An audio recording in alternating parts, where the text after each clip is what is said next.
వికారాబాద్. ఇలా వస్తాం, అలా వెళ్తాం, అంతా మా ఇష్టం, సమయపాలన పాటించని అధికారులు. ఇలాంటి సమయపాలన పాటించిన అధికారులతో ఎలక్షన్ సజావుగా సాగాన. వీళ్ళకి ఇది లేదా, మన థంబ్ ఇంప్రెషను, ఫేషియల్ ఇంప్రెషన్స్ ఇట్లాంటివి పెట్టారు కదా అటెండెన్స్ కోసం, అట్లాంటివి లేదా? లేకపోతే వాటిని కూడా మేనేజ్ చేస్తారా వీళ్ళు? మీకు జీతం ఇచ్చేదే పని చేయడానికి, మీరేమో 11 మన వాళ్ళు ఈ ఫోటో తీసినప్పుడు టైం ఎంత 10:57 అంట. అప్పటికి కూడా ఎవ్వరు రాదు, ఆఫీస్ మొత్తం ఖాళీ.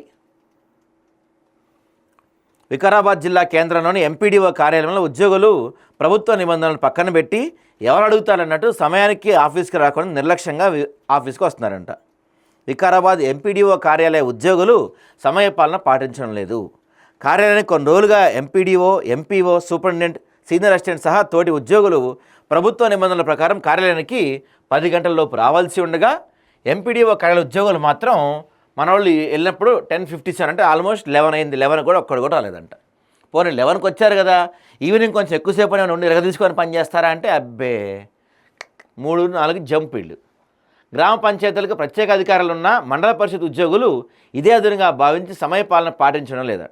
ఒక్కోసారి ఇటు మండల పరిషత్ కార్యాలయం పేరు, ఒక్కోసారి అటు గ్రామ పంచాయతీలో ఉన్నామంటూ పొంతన లేకుండా సమాధానాలు చెప్తూ విధులకు డుమ్మా కొడుతున్నారంట.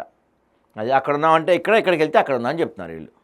ప్రజాశ్రేయస్సు కోరే ప్రజాపాలనగా చెప్పుకునే కాంగ్రెస్ పాలనలో క్షేత్రస్థాయిలో ఉన్న మండల పరిషత్ అధికారులు, ఉద్యోగులు ఇష్టరాజ్యంగా ఆఫీసులకు రావడంపై వికారాబాద్ జిల్లా ప్రజలు అసహనం వ్యక్తం చేస్తున్నారు. టైం సెన్స్ లేని పాటించిన ఉద్యోగులపై జిల్లా ఉన్నత అధికారులు శాఖపరమైన చర్యలు తీసుకోవాలని, ఇలాంటి ఘటనలు ఏ ప్రభుత్వ కార్యాలయంలో జరగకూడదని ప్రజలు కోరుతున్నారు. ప్రభుత్వ అధికారులు ఉందే ప్రజల కోసం పనిచేస్తానికి. మీరు మీ ఇష్టానుసారంగా 11కి 12కి ఆఫీస్కి వచ్చి ఏడున్నామంటే ఆడున్నామని చెప్పడం, ఆడున్నామంటే ఏడున్నామని చెప్పడం, పనులు తప్పించుకోవడం ఇదంతా. ఈ టైంలో ఏం చేస్తారంటే బయట వీళ్ళ పనులు చేసుకుంటూ ఉంటారు. వీళ్ళ దందాలు ఉంటాయి కదా.